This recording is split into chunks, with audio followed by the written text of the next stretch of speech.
Hi guys, आज हम आए हैं यूट्यूब फंड गूगल बाबा ऑफिस पे और यहाँ पे हम जानेंगे भिन्न भिन्न तरीके से जो पीएफ नहीं निकल पाते उनके बारे में कि वो पीएफ कैसे निकलता है। सर हमें बताइए, जैसे किसी का नेम मिसमैच होता है तो वो पीएफ कैसे निकलता है?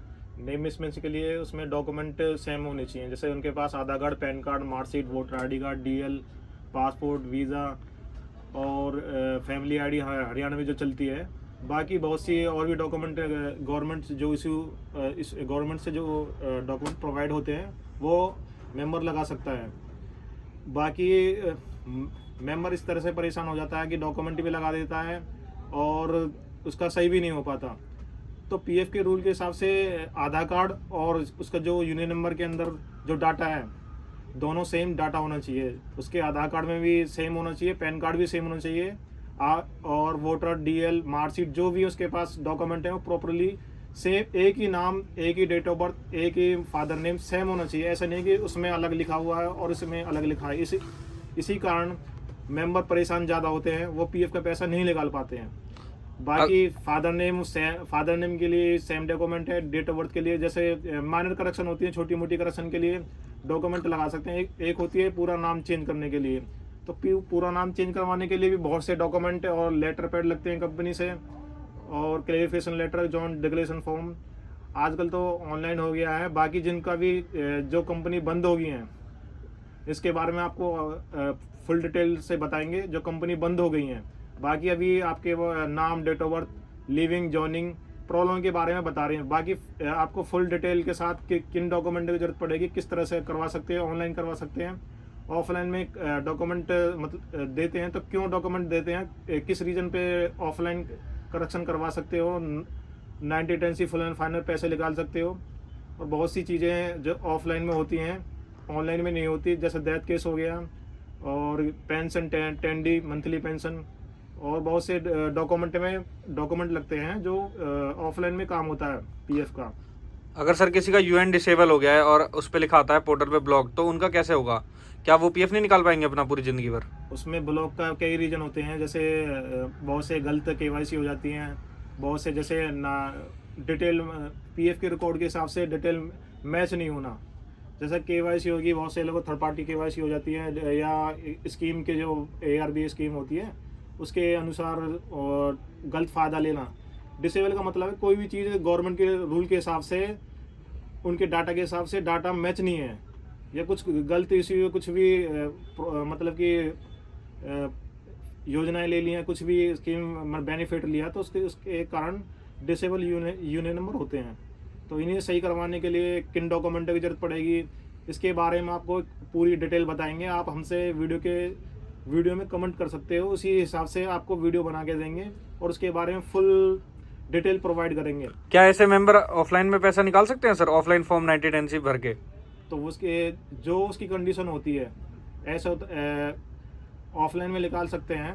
बाकी गवर्नमेंट का रूल धीरे धीरे आ रहा है, और बाकी बहुत से लोगों का यूनियन नंबर डिसेबल ठीक भी करवाया है हमने लोगों, ऐसे नहीं कि नहीं हुआ।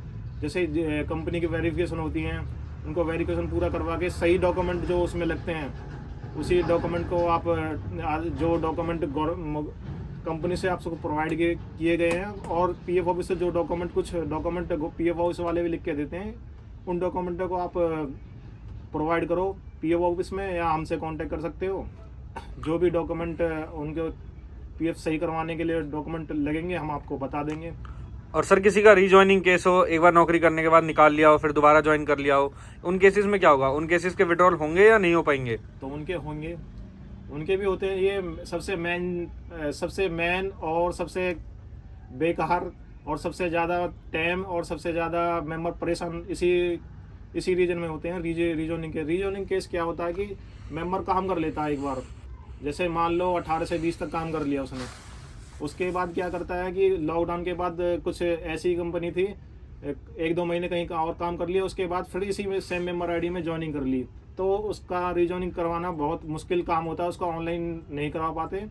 तो इसके लिए आप हमसे कांटेक्ट कर सकते हैं, हम उसको क्या डॉक्यूमेंट लगेंगे, किस तरह से करवा सकते हैं और कितना टाइम लगेगा, इसके बारे में आप हमसे कांटेक्ट कर सकते हो। क्या सर आप सब जगह का पीएफ निकलवा देंगे? दिल्ली, नोएडा, गुड़गांव, फरीदाबाद और हर पीएफ ऑफिस का निकलवा देंगे, या फिर किसी किसी जगह का निकलवाते हैं आप? देखो काम तो सब जगह का, दिल्ली एनसीआर का तो पूरा करवा सकते हैं। बाकी मेंबर का देखो सबसे हाईएस्ट लेवल में फीस भी मैं प्रोवाइड करता हूँ। सबसे ज़्यादा जो फीस लगती है वो मैं ही लेता हूँ। ऐसा नहीं कि और भी हैं, यूट्यूबर भी हैं और बाकी छोटी छोटी दुकानें भी खोल के बैठे हैं, उनको नॉलेज भी नहीं होती इतनी। वो हर बंदा सोचता है कि मेरा काम हो जाए। जो फॉर्म भरने वाले होते हैं उनका क्या काम होता है, फॉर्म भर देते हैं, पैसा लिख ले नहीं लिख ले, वो आपसे जो भी फीस उनकी बनती है 100 200 500 वो लेके ले लेते हैं, और आपका काम हुआ नहीं हुआ उससे उनका कोई मतलब नहीं है। हम एक कंसल्टेंसी चलाते हैं, आपका काम पूरा करवा के देंगे, दिल्ली एनसीआर का हो कहीं का भी हो। बाकी हम दिल्ली एनसीआर का सबसे ज़्यादा काम करवाते हैं। बाकी और जो स्टेट है या डिस्ट्रिक्ट है उनका काम ऐसा होगा, लैंग्वेज समझ में नहीं आती, बहुत बार अलग अलग लैंग्वेज में बात करते हैं, तेलुगु, कन्नड़, उड़ीसा, हमारे मतलब इंडिया में बहुत सी लैंग्वेज यूज किए जाते हैं, जिसके कारण उनको हम सेटिस्फाइड नहीं करवाते। वो अपनी लैंग्वेज में बात करते हैं, हम अपनी लैंग्वेज में बात करते हैं, या तो इंग्लिश बोल नहीं पाते, अपनी वो प्रोनाउन हमको सही तरह से बता नहीं पाते। बाकी कहीं का भी हो काम हम कहीं का भी करवा देंगे। बाकी आप फिजिकल मिल सकते हो बल्लभगढ़ रेलवे स्टेशन रोड पे, गली नंबर 3 के पास। हमने ऑफिस भी दिखा रखा है। बाकी हम सबसे ऊपर वाले फ्लोर पे आज बैठे हुए हैं। बाकी कंचन टावर है, कहीं इसमें गली नंबर 3 पे आके आप पूछ सकते हो पीएफ के बारे में। आप कहना चाहते हो आपका ऑफिस फरीदाबाद के अंदर है, बल्लभगढ़ में? वो फरीदाबाद हमारा डिस्ट्रिक्ट पड़ता है, जो सिटी है हमारी बल्लभगढ़ है, स्टेट हरियाणा। और आप पूरे हरियाणा का और पूरे दिल्ली का काम करवा सकते हैं? काम करवा सकते हैं। कंडीशन ये कंडीशन हमारी यही है कि मेंबर ना जेन्युइन होना चाहिए। ऐसा नहीं हो कि कंपनी से लड़ाई हो, कंपनी से 2 नंबर का मतलब कि केस चल आपके कहने मतलब है फ्रॉड केस नहीं होना चाहिए, जेन्युइन केस होना चाहिए, मेंबर होना चाहिए, उसी बंदे का पैसा होना चाहिए जिसका वो मनी है। ऐसा नहीं हो राम का पैसा हम श्याम को दिलवा दें और उसको बाद में पता पड़े कि उसका फ्रॉड में चला गया, हमारा भी नाम आए। गलत काम नहीं, गलत काम नहीं। आप कहना चाहते हैं आप सिर्फ जेन्युइन केसेस में डील करते हैं? Genuine case.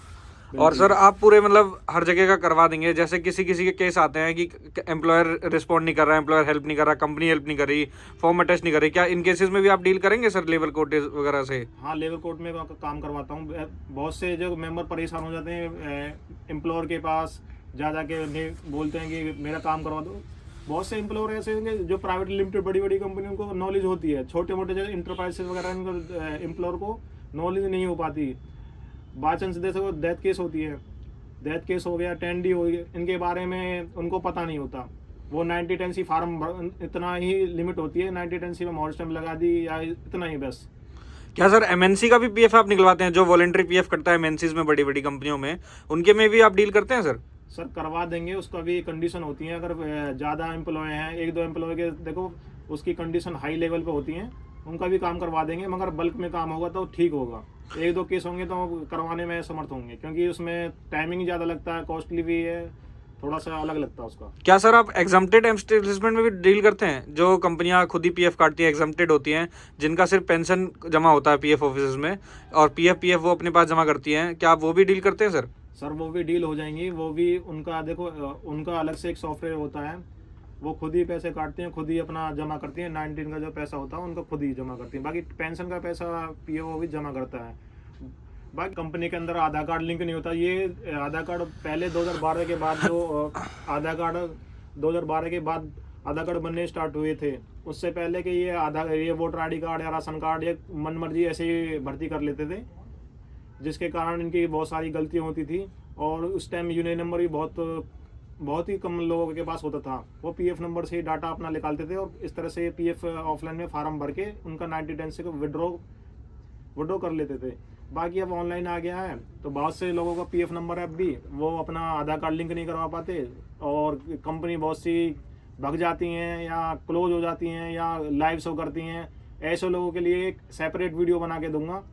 जो लोग अपना यूनियन नंबर आधार कार्ड से साथ लिंक नहीं कर पा रहे हैं, और बाकी जिसका जो भी आधार कार्ड क्लोज कंपनी हो, डेथ केस हो, 10D मंथली पेंशन जो 58 के बाद यूज होती है। अच्छा सर, मेरा लास्ट सवाल है आपसे, क्या आप क्लोज मतलब जो बंद पुराने पीएफ नंबर हैं, जिनकी लंबी लंबी स्लिप्स मिलती थी, ओल्ड पीएफ अकाउंट 2012 से पहले, क्या आप उनका भी विड्रॉल करा सकते हैं?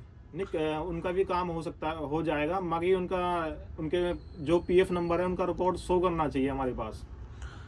अच्छा सर, आप ABRY स्कीम में जो यूएन ब्लॉक्ड हैं, क्या आप उनका काम करवा सकते हैं? ABRY आत्मनिर्भर भारत रोजगार योजना जो चली थी कोविड के पीरियड में, जिसमें सरकार ने बोला था कि आपका पीएफ का पैसा, एम्प्लॉयज का पीएफ का पैसा हम जमा करेंगे, क्या आप उन स्कीम के विड्रॉल करवा सकते हैं जो आजकल ब्लॉक चल रहे हैं यूएन्स?